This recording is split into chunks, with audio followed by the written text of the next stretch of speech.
Hi, Karen. I keep getting into these job interviews and almost getting the job, but not quite getting the job, which means I don't get the job. And I am so frustrated. I've got pretty much the interviewing basics down, but I need a way to really be showing up as the ideal candidate.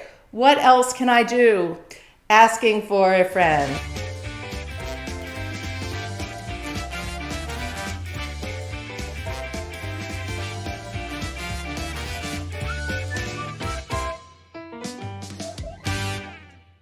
Hi, I'm Karen Hurt, and I'm here with our next edition of Asking for a Friend, just back from the road. And I want to share with you a conversation I had with a very sweet woman on a flight over a cran apple juice and a couple bags of snack mix.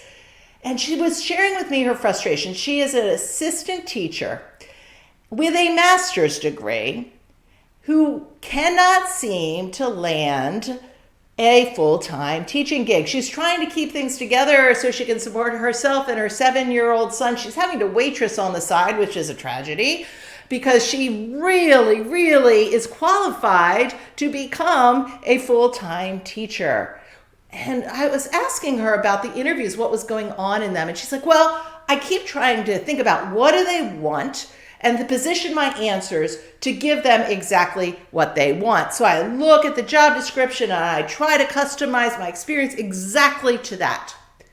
And I said, well, what are some examples? And she was talking about rubrics and curriculum philosophy and all these teachery things she had learned in school.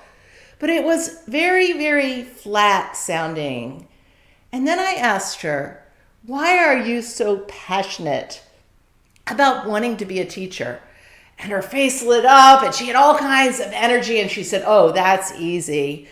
You know, I am raising my son to be bilingual and I just love watching him learn. So I take that experience into the classroom and I help my sweet first graders to learn some words too. And she said, and you know, I have this also this real serious interest in art history. So I take what I know about art history and combine it with my passion for helping kids learn to read. And I think about how can I help this from a first grader's point of view, and love to take my son and his friends to the park and combine all that in really interactive learning. Now here's the thing.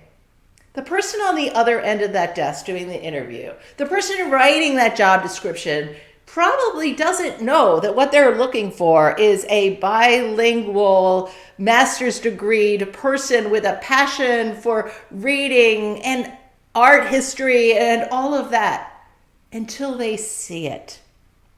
So here's what my advice was to her, and I hope this will be helpful for you. I said, first, figure out the 3 things that absolutely differentiate you. Sure, you've got to answer all those other questions, but make sure you begin with what makes you uniquely qualified to bring your skill sets. Why would they want to have you teaching their first grader? And then incorporate that into an elevator speech for your opening sentence, or at least in the opening paragraph after you say hello. If you want to learn about elevator speeches, see last week's Asking for a Friend. I'll put that in the comments.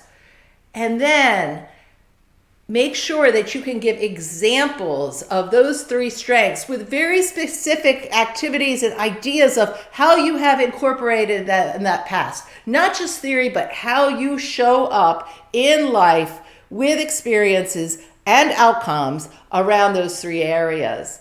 And then be prepared for difficult questions. And as you're receiving the difficult questions, see, is there an opportunity to again reinforce these unique strengths that you are bringing to the position?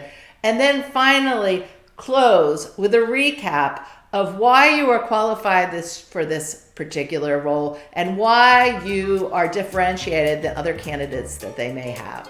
So, of course, you want to nail all the interviewing basics, but if you're still struggling, these are a few tips that can help. Those are a few of my thoughts. What would you add?